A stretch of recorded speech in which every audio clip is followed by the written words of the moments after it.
Hola, soy Daniel Rivera y en Culser estamos mega entusiasmados de lanzar este nuevo kit de Carisma Diamond. Está diseñado para varias indicaciones. El nuevo kit Aesthetic de Culser está diseñado para hacer carillas en colores claros y en colores extra blancos con la técnica multicromática.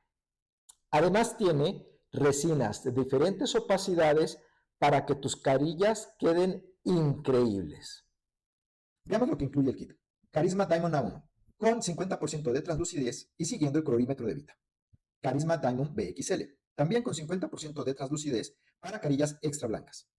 Carisma Diamond OB, opaco bleach, con 40% de opacidad. Este color está indicado para enmascarar el sustrato negativo.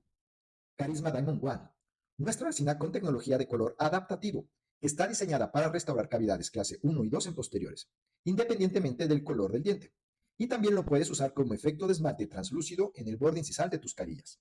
Pluma Bond Universal, adhesivo de octava generación. Un excelente adhesivo porque lo puedes utilizar con cualquier técnica de grabado, cualquier tipo y marca de resina y que tiene adhesión comprobada al diente y a otros materiales como metal y circonia.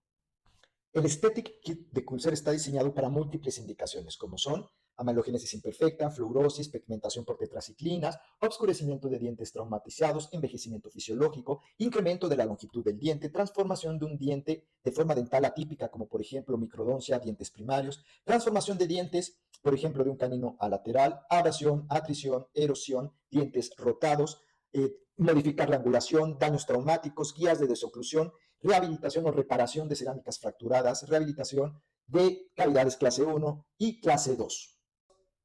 Si quieres saber cómo hacer carillas súper claras con este kit, comenta parte 2. Para adquirir el kit, contáctanos en nuestras redes. Somos Culser.